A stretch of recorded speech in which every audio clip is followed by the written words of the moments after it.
개향은 자기 마음속에 잘못이라는 관념이 없는 거예요. 자기 마음속에서 잘못이라는 관념에서 노연하는 거예요.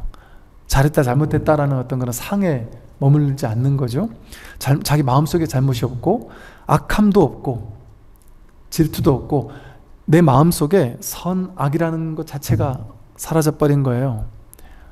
또 질투는 뭐 때문에 일어나요? 내가 이 사람과 저 사람을 둘로 나누고 잘나고 못나고를 둘로 나누고 분별하게 되면 좋은 것에 대해서는 질투를 하게 되고, 그러지 또 나보다 못한 사람에게는 우월감을 느끼고, 이렇게 둘로 나누는 분별심을 얘기하는 거예요. 분별이 일어나는 마음, 그 분별하는 마음이 일어나면 그게 바로 계율을 어기는 마음이다. 탐냄과 성냄이 없는 마음, 그게 바로 계율이다. 도둑질 한 것이 계율 어긴 것이 아니라 내 마음속에 탐냄이 없는 게 진정한 계율이다. 아니, 살다 보면 남의 것을 어떻게 슬쩍 할 때도 있을 수도 있단 말이에요. 그러니까 뭐 제가 어떤 비유를 드려야 될지 모르겠는데, 살다 보면은 그런 일들이 있을 때도 있을 수 있잖아요. 예를 들면 어쩌다가. 근데 그걸 어쩔 수 없이 그런 일이 일어날 때라고 하더라도 내가 무조건 엄청난 죄의식에 사로잡혀 살아야 되느냐? 아니다. 내가 과도한 탐심이 없었다면, 과도한 탐심이 없는 것, 그게 진짜 도둑질하지 않는 것이지요. 또 과도한 성냄이 없는 마음, 남들에게 막 삿된 말을 하고 못된 말을 하고, 그게 구업을 청정하게 하는 것이냐? 내 마음속에 화가 없는 것, 그게 진정한 계율을 지키는 것이고, 또 남들을 해치고자 하는 위협도 없는 것, 즉 그 탐진치 삼독이 없는 것, 그 누구도 내가 해치고자 하는 마음이 없는 것. 왜 이렇게 되겠어요? 너와 내가 둘이 아니다라는 사실을 자각하게 되면 둘로 나누지 않기 때문에 동체 대비심이 생겨난단 말이죠. 이걸 일러 계양이라고 한다. 즉 이 말은 뭐냐면 결국은 깨달으라는 얘기 아니에요. 결국은 자기 마음 하나 깨달으면 이렇게 되니까, 마음 하나 깨달으면 마음에는 그 어떤 잘못도 없고 악함도 없고 질투도 없고 탐심도 없고 진심도 없고 치심도 없단 말이에요. 그 자기 마음자리 깨달으라는 얘기 아니에요. 그거라니까요. 이 육조 스님은 처음부터 끝까지 모든 가르침을 전부 다 마음으로 돌리고 있어요. 견성으로 돌리고 있어요. 성품을 확인하는 것, 본래 마음을 깨닫는 것, 그거 하나로, 이게 일불승이에요. 이게 불이법이에요. 불교의 모든 가르침이 84,000가지 가르침이 있는 것 같잖아요. 84,000가지 가르침이 없습니다. 오로지 하나의 진실. 그러니까 이런 얘기를 하잖아요. 불교는 100가지, 1000가지 문제를 푸는 공부가 아니다. 한 문제 풀면 모든 문제가 해결되는 공부다. 여러분, 저 강사 스님이 불교 경전을 공부 막 죽도록 30년, 40년, 50년 공부해가지고 강의할 수 있는 경전 몇 개 있으세요? 물어보면 저는 그래도 경전 한 5-6가지는 강의할 수 있습니다. 50년 동안 죽도록 공부해가지고 5-6가지, 뭐 많으면 10가지 가르칠 수 있어요. 근데 놀라운 점은 뭔지 아세요? 강사 안 했어도, 불교 공부 한 번도 안 했어도, 무지랭이 불교는 하나도 모르는 사람인데 법문 듣다가 문득 자기 성품을 깨달았어요. 반야심경을 펴면 이게 내 마음을 그냥 그대로 얘기하고 있고, 금강경을 펴면 그대로 금강경이 내 마음을 그대로 드러내고 있고, 화엄경을 퍼든 법화경을 퍼든 모든 경전이 내가 공부를 따로 할 필요가 없는 거예요. 이게 다 그대로 내 마음이니까. 어떤 분이 문득 이 자리를 확인하고 나서 처음엔 이게 자기는 불교라는 종교 전통에서 깨달은 게 아니에요. 막 버팅기다가 문득 내가 달라진 거예요. 어떻게 이럴 수가 있지? 너무 놀랍게 달라졌는데 이게 뭔지를 모르겠는 거예요. 성경도 찾아보고 뭐 온갖 걸 찾아봐도 내가 깨달은 그게 아닌 거예요. 그러다 문득 불교 경전을 딱 펴보고서는 너무나도 충격적이어서 너무나도 기가 막혔대요. 이게 불교네.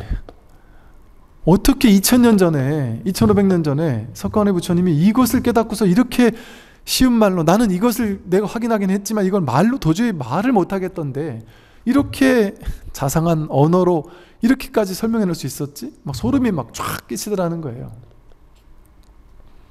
왜? 이 마음 하나 깨달으면 팔만대장경이 그냥 다 끝나버리는 공부인 거예요. 이 공부가 하나하나 다 풀어야 되는 공부가 아니란 말이에요. 왜? 그냥 이거 마음을 얘기하는 거예요. 이거는 마음을 드러내는 거예요. 이 마음 하나 깨달으면 모든 문제가 해결돼요.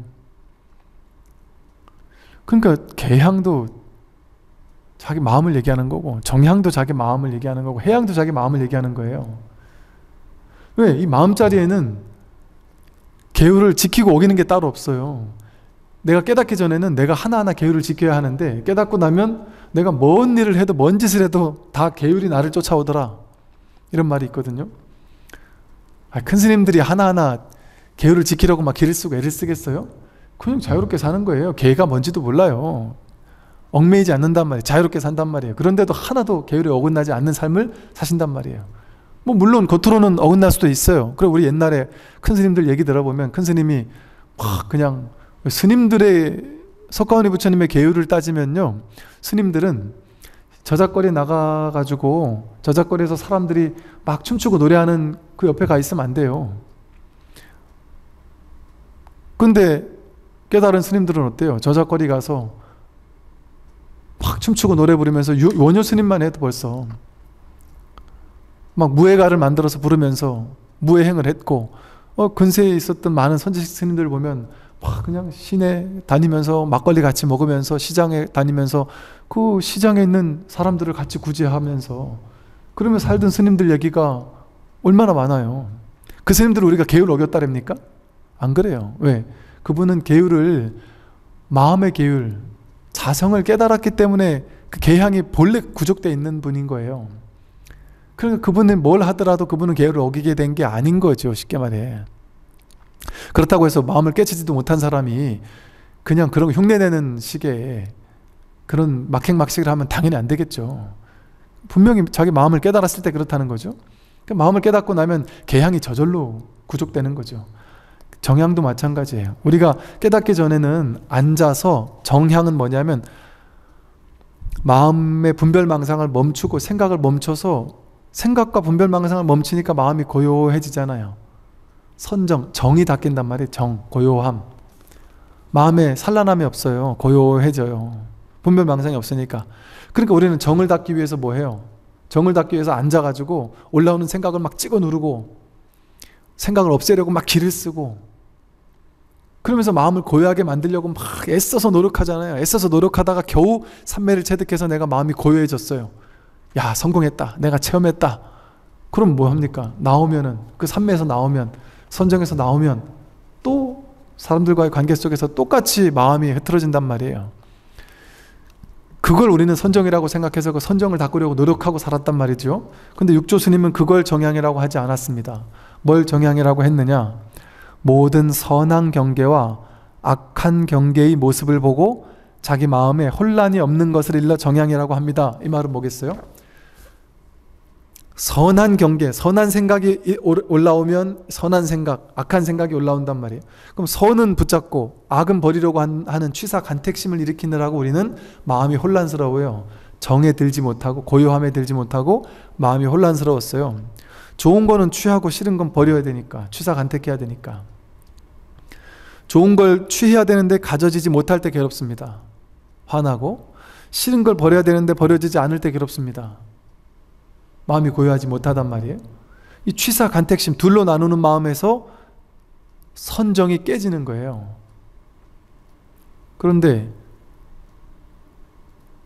좋다 나쁘다라는 상황 따라, 인연 따라 좋다 나쁘다라고 말은 하고 인연에 응하긴 할지라도, 이 세상 모든 것은 본성에서는 좋은 것도 없고 나쁜 것도 없구나라는 사실을 자각하고 깨닫는다면, 그래서 선에도 물들지 않고 악에도 물들지 않는다면, 선악을 따라 행하긴 하더라도 그 선악의 뿌리가 공하다라는 사실을 깨닫는다면 좋은 거라고 취하지도 않고 싫은 거라고 버리지도 않겠죠. 취사 간택심에 끌려다니지 않는단 말이죠. 분별하지 않는단 말이에요. 분별하지 않게 되면, 그건 분별하지 않는다라는 말은 또 오해하면 안 되는 것이, 아예 분별할 줄 모른다는 게 아니에요. 분별하되 분별한 바가 없다는 거예요. 분별하지만 분별하는 것에 끌려다니지 않는다, 집착하지 않는다는 거예요. 그러니까 분별은 다 하는데도 마음은 늘 고요해요. 늘 선정이에요. 이 사람은 분별도 하지 않느냐? 분별 다 하는데도 늘 선정이에요. 이게 진짜 선정이란 말이에요. 그러니까 모든 선한 경계와 악한 경계의 모습을 보고 자기 마음에 혼란이 없어요. 그게 정향이에요. 왜 혼란이 없겠습니까? 선한 경계를 취하려고 하는 마음도 없고 악한 경계를 버리려고 하는 집착도 없단 말이에요. 그런다고 좋은 거를 가지려고도 안 하고 싫은 걸 버리려고도 안 하는 건 아니에요. 다 하지만 거기 집착하지 않는 거죠. 그러니까 열심히는 하는데 해도 그만 안 해도 그만. 부처님이 중생을 구제하려고 마음 낸단 말이에요. 중생 구제해야 되겠구나 하는 마음을 낸단 말이에요. 최선을 다해서 구제해요. 구제가 되면은 잘 됐구나. 구제가 안 되면 어쩔 수 없구나. 인연이 아니구나. 때가 아니구나. 쿨하게 당신 길을 간단 말이에요. 아니면 구제 안 됐다고 해서 부처님이 막 울고불고 하면서 얘를 구제하지 못하면 안 되는데 하고 막 울고불고 막 그러냔 말이죠. 안 그런단 말이에요.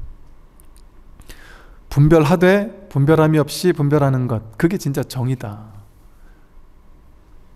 그러니까 우리가 큰 스님들 깨달았다 하는 큰 스님들을 보면 겉으로 보면 똑같아 보여요. 성철 스님 뭐 화도 내고 그러셨다 그러죠. 그럼 우리 그걸 보고서 성철 스님 화내는 거 보니까 선정도 없고 탐진치 삼독에 가득 차 있는 분이시네. 진심 썩내는 분 아니야. 저런 분이 어떻게 큰 스님이야? 이렇게 얘기하지 않잖아요, 우리가. 왜 그럴까요? 성내는 인연이 오면 성내요. 근데 요즘 말로 쉽게 풀이하면 뒤끝이 없단 말이에요. 성냄에 뿌리가 없어요. 남들 그 사람에게 성을 냈지만 그 사람을 봐도 그 사람 미워하는 마음을 확 쥐고 있거나 이러지 않는단 말이에요. 자유롭단 말이에요. 이게 진짜 선정이에요. 그러면 온갖 인연이 있는데 인연에 다 응하는데도 불구하고 마음 깊은 곳에서는 늘 바다와 같이 고요한 거예요. 파도는 아무리 치더라도 상관없어요. 파도가 아무리 쳐봐야 바다는 늘 고요하잖아요. 그 깊은 심연은 늘 한결같잖아요. 파도가 쳐서 파도가 아무리 막 그냥 먼지시 일어나도 어떤 일이 일어나더라도 바다는 고요하듯이 이게 진짜 선정이란 말이에요. 진짜 선정. 그러니까 겉으로 아무 일도 없고 겉으로 좋은 일만 있거나 겉으로 항상 고요한 사람, 그게 선정이 아니에요. 항상 길을 걸을 때 천천히 걷는 것만 선정이 아니에요. 윗바사나 한다고 매일같이 이렇게 천천히 걷고 말도 천천히 하고 늘 알아차림하고 이것만이 선정이 아니란 말이에요. 아니 사자가 쫓아오면은 세게 도망가고 도둑놈이 쫓아오면 세게 달릴 줄도 알고 버스 시간 놓쳤으면 후다닥 가서 뛸 줄도 안단 말이에요. 그러나 후다닥 가서 뛰더라도 마음은 고요하단 말이에요. 차 놓치면은 다음 차 타면 되지 하고, 그러나 놓치지 않으려고 뛴단 말이에요. 과도하게 집착이 없는 마음이에요. 취사 간택이 없는 마음, 그게 진짜 선정이에요. 그게 진짜 삼매고, 그래서 육조 스님도 그렇고 모든 경전에서 항상 진정한 삼매를 얘기하는 거예요. 유의조작으로 참선을 통해 선정을 통해 만들어낸 삼매는 그는 생겨나고 사라지는 삼매잖아요. 그건 진짜 삼매가 아니다. 무상삼매, 일행삼매, 일상생활 속에서 늘 삼매인 거예요. 왜? 마음을 확인한 사람은 그 마음은 늘 삼매거든요. 마음은 늘 변함없거든요. 분별에 잠깐 끄달려 가더라도 딱 이 마음자리로 돌아올 수 있단 말이에요. 자기 자리로 돌아올 수 있는 이 힘이, 복원력이 생긴단 말이에요. 이제 내 고향에 돌아왔단 말이에요. 마음을 확인하고 나면. 그래서 이제는 그러더라도 분별에 끄달려 가지 않는 건 아니지만 이제는 고향이 확보가 됐으니까 고향으로 돌아올 줄 아는 거예요. 이제 본래 자리로, 본래 면목의 자리로. 그러니 이 마음은 점점 익숙해지고 이제 현실의 분별 세계는 점점 낯설어지기 시작한단 말이에요. 그게 이제 보임이고 그게 공부다. 그게 수행이라는 것이죠. 이게 진짜 선정이다. 그러니 삼매가 중요하다고 여기면서 앉아서 오랫동안 삼매하면은 내가 1시간을, 3시간을, 5시간을 앉아있을 수 있다. 우리 명상센터의 스승님은 한 번 앉으면 하루 내내 앉아있습니다. 이런 걸 선정이라고 생각하던 사람들이 이런 법문 들으면 충격적인 거죠. 내가 지금까지 했던 삼매는 진짜가 아닌가? 아니란 얘기인가? 반발심이 일어날 수 있겠죠. 그러니까 기존의 전통을 다 깨뜨리는 얘기를 하고 있는 거예요. 파격적인 얘기를. 또 셋째는 해양이니 자기 마음에 걸림이 없어서 항상 지혜로서 자성을 비추어 보아 어떤 악도 짓지 않고 비록 많은 선을 닦더라도 마음으로 집착하지 않으며 윗사람을 공경하고 아랫사람을 보살피고 외롭고 가난한 이를 불쌍히 여기는 것을 해향이라 합니다. 해향이라는 것은 지혜의 향기잖아요. 지혜의 향기. 우리가 이제 정해라고 부르죠. 보통 정해 혹은 뭐 지관 이렇게 불러요. 그래서 지혜가 생겨나는 거, 무분별지 지혜가 생겨나는 걸 이제 지혜의 향기라고 부르거든요. 근데 진정한 지혜의 향기가 뭐냐? 뭐가 지혜냐? 마음에 걸림이 없어서. 마음에 걸리는 게 없겠죠. 자기 마음자리가 텅 빈 그 공성의 자리를 확인했다면 뭐가 걸릴 게 있겠습니까?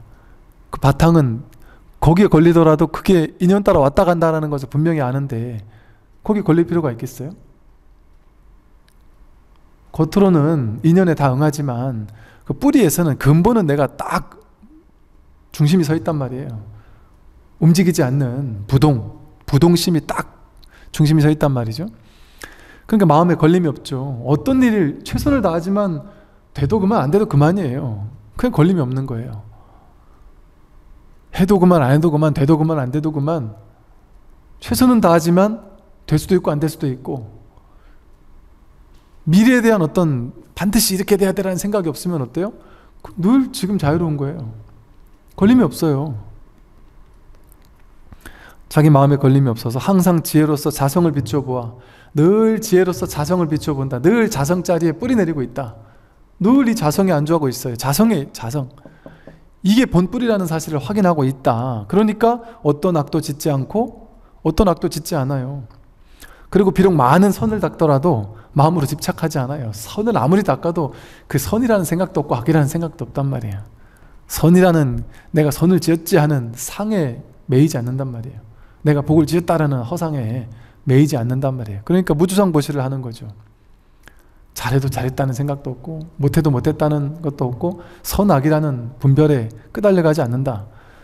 그게 자성을 늘 비춰보고 있으니까 저절로 이렇게 되는 거죠.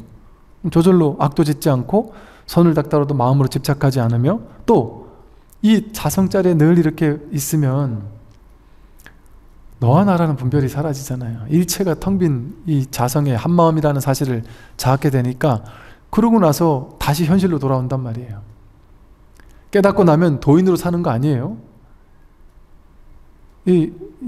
저기 사이비들 보면 우리랑 다르잖아요. 사이비 스승들 보면 우리랑 다르고 너희들과 나는 달라라는 거를 막 부각시키잖아요. 드러내고 나는 너희들 중생과는 급이 달라 하는 걸 은연중에 드러내려고 막 기를 쓰고 애를 쓰고 뭔가 막 이게 인테리어부터 이렇게 뭐라 그러죠? 그 사람을 이렇게 뭔가 막 이렇게 있어 보이게 하는 압도시키는 어떤 디자인과 인테리어와 뭔가 막 이런 걸 꾸며요. 중생과 뭔가 다른 모습을 보이려고 애쓴단 말이에요. 그게 공부 안 됐다라는 100%의 증거예요. 그게 공부 안 됐, 아직 뭐 한참 먼 사람이구나. 그게 공에 빠져 있는 거예요. 공부하는 자라는 상에 빠져 있는 거예요. 우리도 일반 여러분들도 마찬가지잖아요. 처음에 마음 공부할 때 되게 영적인 우월감에 빠져요. 자기가. 그래서 일반인들 막 욕심부리고 사는 사람 보면 아 불쌍한 녀석, 참 처량한 녀석, 나같이 마음 공부를 해서 나도 돈 열심히 벌지만 나는 마음 공부를 하는 사람이라서 하는 어떤 이 영적인 우월감 같은 걸 우리도 막 가지거든요. 그거와 똑같아요. 그런데 이 시부도에서 한 바퀴 다 돌아와가지고 이제 딱 다시 제자리로 돌아가면 어때요? 맨 마지막에 다시금 현실로 뛰어들어요. 다시 애엄마가 되고 그래서 애랑 다시 싸우며 살고 다시 평범한 남편이 되고 평범한 아내가 되고 평범한 직장인이 되고 평범한 사람이 되어서 평범하게 사는 거예요. 그냥 자기 마음은 걸림없이. 그러나 현실에서는 똑같이 중생들과 함께 어우러지면서 사는 거예요. 그러나 이제 그때는 좀 달라져요. 현실이. 이렇게 윗사람을 공경하고 아랫사람을 보살피고 외롭고 가난한 이들을 불쌍히 여기는 것, 이것을 해양이라고 한다. 즉 지혜가 저절로 이제 삶에 체득된단 말이죠. 체화가 된단 말이죠. 억지로 이렇게 하려고 애쓴다는 얘기가 아니에요. 그냥 저절로 이렇게 된다. 저절로 이렇게 된다. 그냥 삶이 이렇게 돼버린다. 억지로 애쓰는다는 얘기가 아니에요. 넷째는 해탈향이니 자기 마음에 얽매이는 것이 없어서, 그러니까 지혜가 생기고 나고 그 다음에 이제 지혜가 완전히 이제 지혜가 완전히 자리를 잡아서 완전히 묶인 모든 걸로부터 이제 묶인 것에서부터 벗어나는, 이걸 해탈이라고 하죠. 해탈이라는 말 자체가 묶인 것에서 벗어난다는 말이죠. 그래서 해탈향은 자기 마음에 얽매이는 것이 없어서 선도 생각하지 않고 악도 생각하지 않으며 자제하여 걸림이 없는 것을 일러 해탈향이라고 합니다.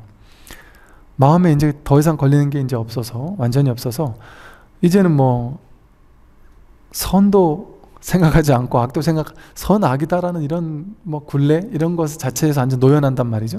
무분별치가 자제해서 자제해서 걸림 없는, 그럼 정말 더욱더 아까 해탈보다 조금 더 이제 완전히 자제해졌단 말이죠.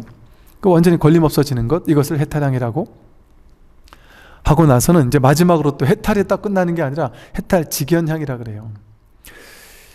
이제 해향이 있고 해탈직연향이 있다 그러잖아요. 그러니까 깨달음의 단계가 있다는 얘기가 아니라 깨달음의 본질적인 측면에서 보면 여러분과 부처님이 다르지 않아요. 그런데 깨달음 부처라는 측면에서 보면 다르지 않아요. 그러나 현상적인 측면에서 보면 달라요. 부처와 중생은 엄연히 달라요. 부처와 중생만 엄연히 다른 게 아니라 공부하는 과정에 있는 사람들이 또 다 달라요. 그러니까 수다원, 사다함, 아나함, 아라한이라는 표현도 쓰고 52점차를 얘기하기도 하고 견도수도 무학도란 얘기도 하는 그런 방편이 일어난 이유가 그거예요. 뭘로 깨달으면 끝이지만 방편으로 봤을 땐 차제가 있다. 그러니까 속죄로 보면 다양한 방편이 있어요. 이렇게 단계별로 공부해 나가는 거예요. 속죄로 보면. 근데 진제로 보면 똑같아요. 진제로 보면. 그러니까 똑같다라고 얘기할 때는 진제로 얘기하는 얘기구나 이렇게 들으면 돼요. 근데 다르다 이렇게 얘기할 때는 속죄로 얘기하고 있구나 이렇게 이해하면 되는 거예요. 그렇게 이해할 뿐이지 속죄로 얘기할 때는 저 사람 맞는 얘기 하네, 진제로 얘기하면 저 사람 말도 안 되는 소리 하네, 다 틀린 얘기 하네. 중생이 어떻게 부처랑 똑같냐? 어떻게 이제 견성한 사람과 공부 다 끝난 사람과 어떻게 똑같냐? 이렇게 욕을 할 필요가 없단 말이에요. 이분은 지금 진제를 얘기하고 있구나, 이분은 지금 속죄를 얘기하고 있구나, 이렇게 보면 되는 거예요. 그러니까 스님들 법문 들을 때 스님들을 차별하면서 들을 필요가 없어요. 스님들이 방편 얘기할 때는 이분은 지금 중생들을 위해서 당신의 마음을 탁 낮춰가지고 속죄를 얘기하고 있구나, 방편을 얘기하고 있구나. 꼭 그게 필요한 사람은 그걸 듣는 거예요. 그리고 이제 본질을 얘기하고 있는 사람을 법문을 들으면 이분은 대단하구나 이렇게 생각할 게 아니란 말이에요. 이분은 지금 진제를 얘기하고 있구나. 방편에 찌들어 있는 사람들에게 방편에서도 노연할 수 있도록, 한 단계 노연할 수 있도록 하는 진제를 설하고 있구나. 그냥 그렇게 보면 되는 거란 말이죠. 부처님 당시도 부처님 열반하신 지 100년이 지나고 나서 부파가 나뉜 계기가 된 사건 중에 하나가 대천의 오사라고 해가지고 깨달은 아라한이 우리와 다른, 그러니까 이 깨닫지 못한 스님들 입장에서 봤을 때 이 사람이 아라한인데, 분명히 아라한이라고 했는데 이분이 우리랑 똑같아 보여요. 아라한인데 어찌 나랑 비슷해 보이지? 저 사람이 깨달은 게 맞냐? 이거 가지고 이제 논쟁이 붙은 거예요. 그 논쟁들 중에 이제 그런 게 있는 거죠. 아라한은 현실 생활에 대해서도 전부 다 알아야 되는 거 아니냐? 그랬더니 이쪽에 있는 스님들이 아니다. 아라한이라고, 그러면 부처님이라고 지금 서울대 박사과정에 있는 분보다 연구 결과를 더 잘 아시겠네? 깨닫고 나면은, 그러면 여러분 대기업에서 공대 다니는 최고 클래스 사람들을 댔다가 엔지니어로 연구시킬 필요가 뭐가 있어요? 다 수행시켜가지고 깨달은 사람 하나만 데리고 오면 끝나는 거 아니에요? 삼성에서 수행하는 사람 딱 데리고 오면은 현실도 다 알 거니까 스마트폰에 최신의 이런 기술을 넣으려고 하는데 어떻게 하면 됩니까? 이렇게 하십시오. 이렇게 할 수 있단 말이에요, 부처님이? 그런 거 할 줄 아는 게 부처님이란 말이에요? 아니란 말이죠. 근데 그때도 그런 하는 그런 현실적인 지식도 다 알아야 된다라고 생각하는 사람들이 있었던 거예요. 근데 이 스승은 보니까 현실적으로는 다른 생각 하더란 말이에요. 쉽게 말해 공부한 도인이라 하더라도 자신이 약간 성향이 보수 성향인 스님이 계시고요, 진보 성향인 스님이 계세요. 도인들 중에도 쉽게 말해 자기 마음을 깨달은 사람 중에도. 근데 이제 그분들끼리 대화가 돼요. 이분들은 보수를 얘기하면서도 집착하지 않고 진보를 얘기하면서도 집착하지 않으니까 서로 싸우지 않는단 말이에요. 재밌게 대화 나누는 거지. 깨달은 사람이라고 해서 현실적으로도 다 알지 않는, 다 안다 아니에요. 그리고 또 하나 어떤 얘기가 있냐면요, 깨달은 사람은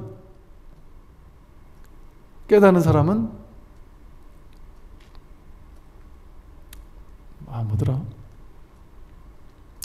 깨달은 사람이 자기가 깨달은지 모를 수도 있다. 이게 또 이제 논쟁이 붙은 거예요. 깨달은 사람이 어떻게 깨달은지 모를 수 있느냐? 알아야지. 부처님이 내가 부처다라고 딱 선언하신 것처럼 깨달은 사람은 내가 깨달았다고 알아야지. 근데 그게 아니라는 거예요. 사리불가 목건년도 부처님이 가르쳐줘서 깨달은지 알았다 그래요. 너가 이제 아란이다 이렇게 알려주니까 그때부터 내가 아란이구나 이렇게 알았다 그래요. 본인 스스로 아는 게 아니고. 그래서 이 해탈지견양이란 말이 나온 거예요. 해탈양은 깨달았지만 해탈지견양은 확실하게 내가 이제 더 이상 그 누구에게 물어서 알 필요가 없구나. 부처님처럼 이제 더 이상 누구한테 물어가지고 내가 깨달았는지를 알 필요가 없을 만큼 확고부동한 깨달음에 완전히 뿌리 내린 거죠. 그걸 해탈지견양이라 그래요. 쉽게 말해 완전히 부처님 같은 이런 경지겠죠. 그리고 아까 말한 그 대천의 호사 한 같은 얘기를 하면 이제 깨달았다라는 스님이 어느 날 밤에 몽정을 한 거예요. 밤에 아무리 자다가라고 할지라도 욕망이 남아있는 거 아니냐, 욕망의 깨달음이 있는 거 아니냐, 그런 가서 논쟁이 붙는단 말이죠. 그러니까 어떤 사람들은 이 깨달음을 완전 초인적인 이렇게 되는 것만이 깨달음이라고 착각한단 말이에요. 부처님이 되면 그렇게 될 수도 있을지 모르겠어요. 제가 부처님이 안 돼봐서 모르겠는데 이렇게 해탈지견양을 따로 이렇게 이 방편으로라도 이렇게 정해놓은 거 보면 부처님이 되면 정말 우리가 생각하는 그런 분이 될 수 있을지는 모르겠어요. 그러나 견성이라는, 우리가 깨닫는다라고 얘기할 때 그 견성이란 이런 단계, 우리가 공부해가는 과정에 있는 이런 우리들의 공부의 수준에서는 그렇지 않아요. 선사 스님들 공부가 얼마나 많이 되 계신 분이세요? 일상생활을 사는 거 보면 그렇게 날아다니고 전생을 보고 어쩌고 하는 그런 일이 일어나지 않아요. 그리고 선사 스님들 이야기 보세요. 깨달았다라는 이야기 전부 다 보세요. 깨달은 체험이 쑥 내려가는 어마어마한 체험이 그렇게 중요하면 어떠한 체험을 했다는 얘기를 선어록에 써놔야 되잖아요. 선어록에 그런 얘기 한마디라도 있습니까? 어제 제가 그 마주어로 공부할 때 분주 무업선사가 도가 무엇입니까? 도가 뭔지를 제가 모르겠습니다. 직심시불이라는 게 부처라는데 그게 뭔지 모르겠습니다. 모르는 그 마음이 부처야. 근데도 못 알아듣고는 조사가 서쪽에서 오신 뜻이 뭡니까? 그러니까 이 스승이 안 되겠다 싶어. 야, 너는 너무 시끄럽다. 안 되겠다. 가라. 다음 날 와라. 그렇게 나가는데 뒤에다 대고 스님 하고 불렀단 말이에요. 예 하고 돌아보는데 이거 뭐예요? 이게 뭐냐? 그때 알아차렸다. 그때 이걸 확인하고는 스님께 삼배를 올렸다. 끝. 그 절은해서 뭐하냐? 한마디 했다. 끝. 그게 다예요. 고개를 돌리는데 이게 뭐냐 할 때 알아챘다 이거예요. 이거라고 하고 알아챈 그게 연성이란 말이에요. 그러니까 알아하니 내가 알아하는지 모를 수 있단 말이에요. 알려주기 전까지 모를 수도 있단 말이에요. 그러니까 실제 자신이 성품을 확인하고도 이게 확인했는지 아닌지 모르겠어요. 확인했는데 희미해요. 확인했는데 놓친 것 같아요. 이게 진짜 확인한 게 맞나요? 하고 묻는 사람들이 무지기수로 많죠. 당연한 거예요. 그게 정상적인 상황이에요. 정상적인 상황. 그러니까 굳이 와서 물을 필요 없어요. 그냥 내가 했냐 안 했냐 이거를 확인하려고 할 필요 없단 말이에요. 그 확인하고 나면 저도 그런 얘기도 안 해줄 뿐 아니라 확인하고 나더라도 하나의 상을 주는 거예요. 또 공부했다는 상, 내가 깨달았다는 상, 그는 상에 빠져요. 그렇게 공부하는 거 아니에요. 했어도 계속 공부하는 거고, 안 됐어도 계속 공부하는 거예요. 그냥 계속 공부할 뿐이지, 나는 지금은 수다원가 올랐다, 지금 사다원가 올랐다, 지금 사나원가 올랐다, 이걸 확인해야 되는 게 아니란 말이죠. 그냥 꾸준히 공부할 뿐이지. 내 업습에 아직 끌려가는 정도의 아직 공부가 미진함이 있다면 그 미진함에 의지해서 그냥 계속 공부할 뿐이에요. 그래서 이제 이 해탈지견양이 그겁니다. 스스로 확실하게 그 해탈에 대한 확실한 견해가 완전히 쓴 거예요. 그래서 이제 누구에게 내가 이제 물을 필요도 없고, 다른 사람이 이제 확실히 깨달은지에 대해서도 이제 내가 알려줄 수 있을 정도의 어떤 확실한 어떤 지혜가 생겨난 것을 해탈지견양이라고 해요. 그래서 해탈지견양은 자기 마음이 이미 선악에도 얽매이지 않고 이미 공에 빠져서 고요함을 지키려고 하지도 않으며, 즉 앞에 이제 해탈 수준 있잖아요. 자기 마음을 확인한 수준, 혹은 견성한 수준, 그래서 이 공을 체득한 수준, 그런 수준에 가면요, 이제 자꾸 공의 자리에 안주하려는 마음이 들어요. 자꾸 공을 찾아가요. 분별을 막 끄달려 가다가도 내가 분별에 끄달리니까 너무 힘들고 찝찝하니까 자꾸 이 공으로 피신하려고 해요. 그래서 공은 좋고 현실에 끄달리는 건 싫으니까 이제 도피하기도 하고, 보임한다리면서 뭐 저 지리산에 가가지고 혼자서 이렇게 있기도 하고, 그러는 사람도 일부 있단 말이죠. 그냥 이 자리에 고요히 있는 게 좋으니까. 그게 공으로 피신하려고 하는 거예요. 이제 그런 시기가 있단 말이죠. 그런 시기가. 그런데 결국에 가서는 그거는 또 공에 치우친 거예요. 그게. 그러니까 색즉시 공했지만 다시 공즉시 색이 돼야 된단 말이에요. 색즉시 공에서 끝나면 안 된단 말이에요. 중도가 안 돼요. 색즉시 공을 깨닫고 나면 색이 공이구나라는 걸 깨달아서 공에만 자꾸 안주하려래요. 중생세간으로 다시 뛰어들 생각을 못 한단 말이에요. 근데 나중에 결국에 공즉시 색, 공이 다시 색과 다르지 않구나, 내가 이 깨달음을 이제 이 중생과 다르지 않구나, 중생생활 속에 다시 뛰어든단 말이에요. 그러니까 공에 빠져서 고요함을 지키려고 하지도 않아요. 이제 해탈지견양쯤 되면 이제 공에 빠져 있는 것도 이제 뛰어넘었단 말이에요. 근데 이제 초기의 단계에 공부됐다 하는 사람들은 자꾸 공을 지키려고 하는 그런 마음들이 생긴다. 모름지기 널리 배우고 법문을 들어서 자기의 본래 마음을 알고 모든 부처의 이치에 통달하여 하나의 빛으로 사물을 대하고, 온 우주 삼라만상 전체가 도리아닌 하나다라는 이 진실, 이걸 빛이라는 표현을 어떤 전통적으로 쓰죠. 그것으로서 오로지 한 마음의 빛으로서 사물을 대하고, 나도 없고 남도 없어서 나와 남이 없어요. 그냥 이 하나의 마음뿐이지. 곧바로 깨달음에 이르러서 참된 자성과 다르지 않다면 이것을 일러 해탈지견양이라고 한다. 그 모든 것으로부터 완전히 벗어난 그런 것을 얘기하죠. 그래서 이렇게 우리가 이제 보통은 5분 법신양 하면은 이렇게 뭐 계양은 어떤 거고, 정향은 어떤 거고, 해양은 어떤 거고, 해탈향, 해탈지견양은 어떤 거고, 이렇게 상으로 만들어 놨는데, 이 법에서의 5분 법신양은 계양에서부터 다 법을 얘기하고 있어요. 약간의 차별은 두는 듯한 느낌이 들긴 들지만 본질적으로는 계양에서부터 사실은 법을 설하고 있단 말이죠. 이게 우리가 이제 우리 중생들의 입장에서는 내가 부처가 되면 너무나 엄청날 것 같고, 내가 부처가 되기를 바라면서 야, 정말 부처가 된다는 것은 얼마나 엄청나고 대단한 것일까, 이런 것에 이제 막 생각에 빠진단 말이에요. 근데 부처님이 정말 그렇게 생각하실까요? 부처님이 야, 나는 깨달았다, 나는 깨달았고 나니까 정말 너희들과 나는 완전 다르구나, 뭐 이런 식의 그런 생각을 하겠느냐 말이에요. 그거는 그냥 방편으로 그렇게 얘기를 할 수 있죠. 부처님 위대하다, 부처님은 삼천 대천 세계를 손바닥 안에 올려놓고 어쩌고 하면서 그렇게도 설할 수 있어요.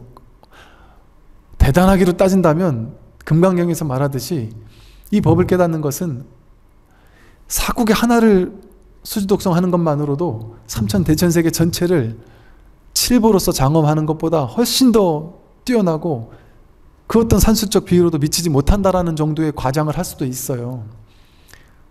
그런데 그냥 현실의 진실의 자리, 진재의 자리에서 본다면, 진실의 자리에서 본다면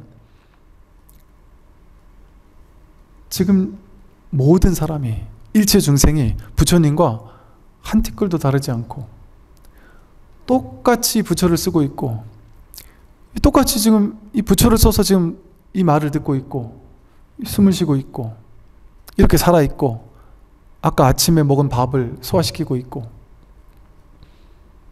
길을 걷고 있고, 말하고 생각하고 행동하고, 모든 것이 다 이 법이 아니면 어떻게 내가 이렇게 살아있을 수 있느냐 말이죠. 그러니 다만 부처가 100% 부처님께서 본래 깨달아 있는 부처님들께서 그냥 착각하는 거예요. 자기 생각을 믿느라고. 자기 생각에 허물이 있을 뿐이에요. 그러니까 아까 말했듯이 자기 성품을 확인했다는 사람들이 자기 생각으로 깨닫고 나면 이래야 될 건데, 저래야 될 건데, 막 신통력도 생겨야 될 건데, 내 마음에 생각이 하나도 일어나지 않아야 할 건데, 아니면 깨닫고 나면 이렇게 해야 될 건데 하는 그 생각 때문에 나는 아직 못 깨달았지 하는 그 생각만 없으면 이대로가 전부예요. 그 우리들도 똑같단 말이에요, 사실은. 그래서 이걸 우리가 종교가 아님에도 불구하고 우리가 종교라고 하는 이름을 쓴 이유 중에 하나는 이 믿음이 또 필요해요. 그래서 뭐 바가바드 기타 같은 데서도 믿음의 길이 있다 그러잖아요. 헌신의 길, 믿음의 길. 불교도 이렇게 아주 굳게 믿고, 부처님을 굳게 믿고 가는 길, 이행도라 그래요. 그냥 굳게 부처님의 어떤 본성을, 부처님 그 자체를 완전히 믿고 내맡기는 길, 이런 완전히 믿는 길이 있단 말이죠. 그게 좀 쉬운 길이죠. 아미타불 하면 아미타불이 서방 정토에 있는 분이 아미타불이 아닌 이유가, 서방에만 아미타불이 있으면 왜 아미타불은 무슨, 그걸 번역하면 어떻게 번역되냐면 무량수불 혹은 무량광불로 번역이 되거든요. 아미타유스 뭐 이래서. 무량수라는 것은 무량한 수명, 무량광은 무량한 광명이거든요. 그러니까 부처님은 시공이 없다라는, 무량한 시간, 무량한 공간이라는 거예요. 즉 무량한 시간, 무량한 공간인데 어떻게 서방 정토에, 서방에만 있으면 그게 어떻게 무량한 공간이에요.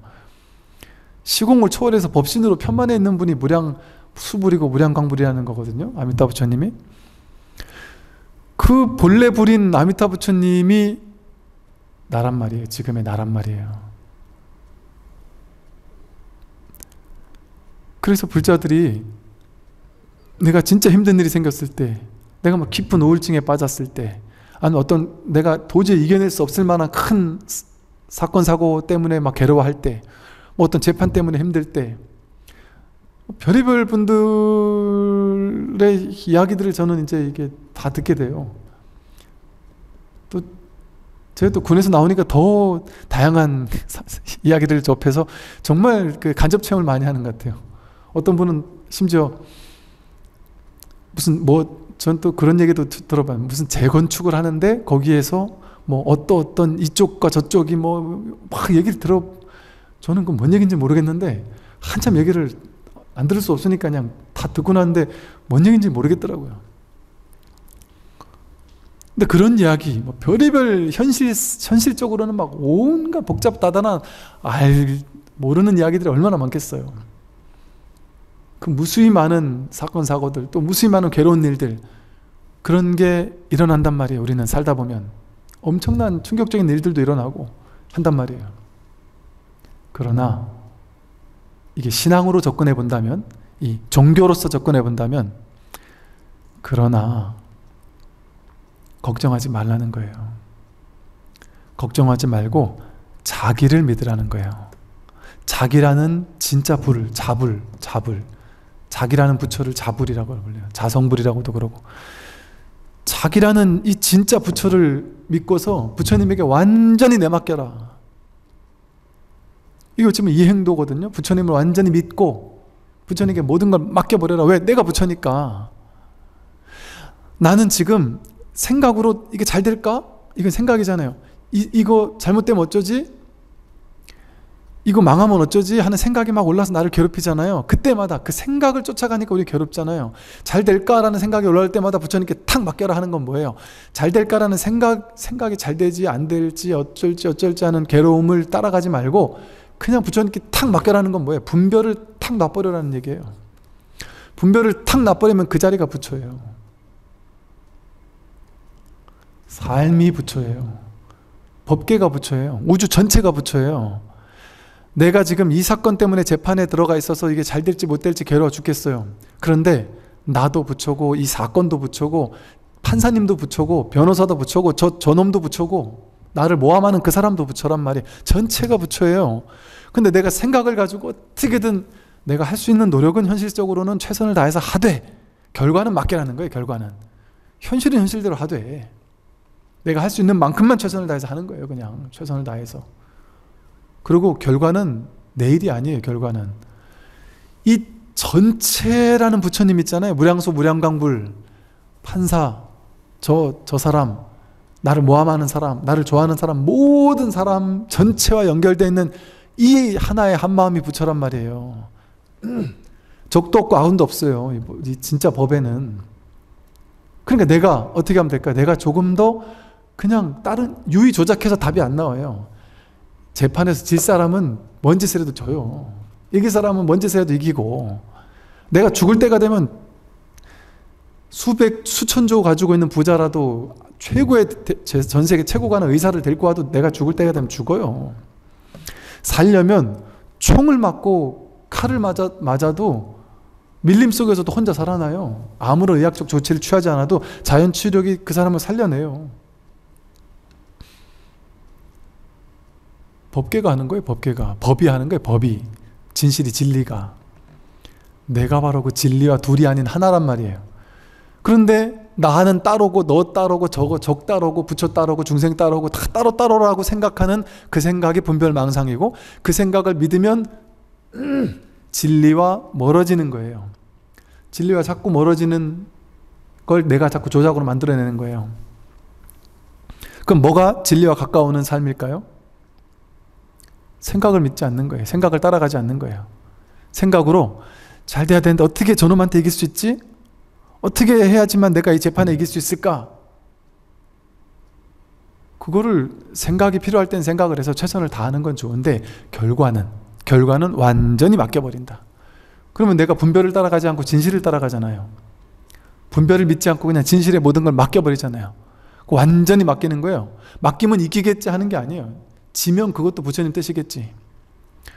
재판의 결과는 세속죄라서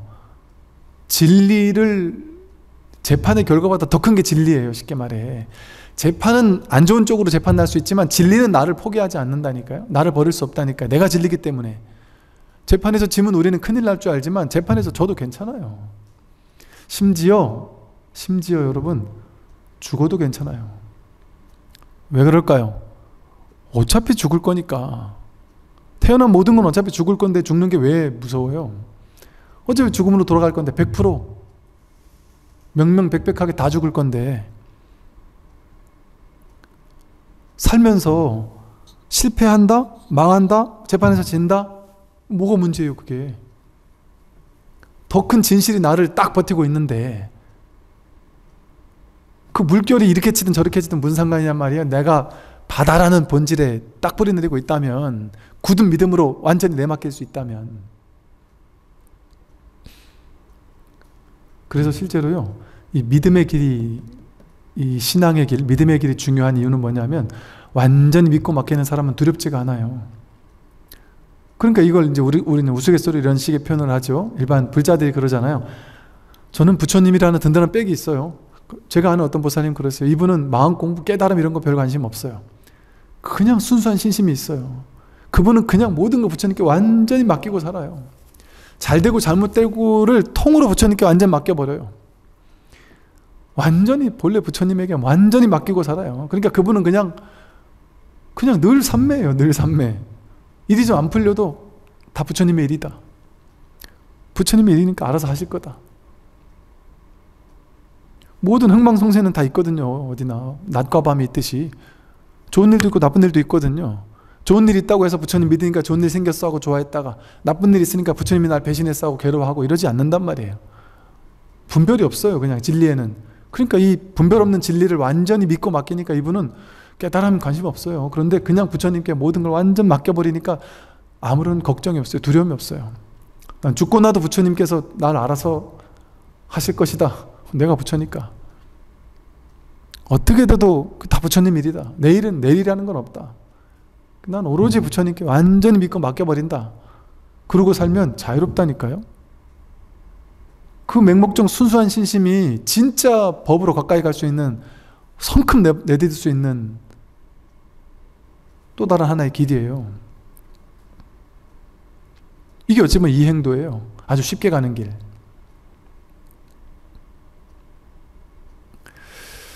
그래서 이렇게 그 5분 향내도 똑같은 어떤 다 법을 이렇게 드러내고 있죠. 그래서 선지식들이요, 이 5분 법신향은 각자의 내면에서 피워지는 것이니 결코 밖을 향해 찾지 마십시오라고 했어요. 이 5분 법신향이 각자 자기 내면에서 향을 피우는 거지, 내면에서 피워지는 향이지 바깥을 향해서 찾을 필요가 없다. 5분 법신향은 자기 마음 안에 있어요. 자기 마음에서 자기가, 여러분들이 이렇게 법문을 들을 때, 법문을 듣고 이런 법문을 찬탄할 때, 부처님 법을 찬탄할 때, 또 내가 본래 부처라는 사실을 찬탄할 때, 그때 나에게 5분 법신의 향이 이렇게 피워지고 있는 거예요. 내가 바로 5분 법신 향이 되어서 법신의 향기를 그대로 드러내고 있는 것과 다르지 않아요. 이 법신의 향은 자기에게서 나와요. 바깥에서 결코 없습니다. 그래서 밖을 향해 찾을 필요가 없죠. 그러니까 자기를 믿으라는 거예요. 그리고 자기에게로 돌아오라는 거예요. 자기를 완전히 믿고 자기에게 모든 걸 맡기라는 거예요. 그 사실은 많은 분들이 저한테 찾아와서 이것저것 질문을 하시는데 제가 답을 드릴 수 있는 건 별로 없어요. 자기를 믿으라는 것밖에 없어요. 자기를 못 믿으니까 저를 믿게 해주세요 하고 찾아오는 거예요. 그러면 믿으세요 이 얘기밖에 해줄 수 없어요. 사실은 자기를 믿으세요. 죽든 살든 자기를 믿으세요. 자기라는 부처를, 자성부를 믿으라. 네, 오늘 여기까지 말씀드리겠습니다. 수고하십시오.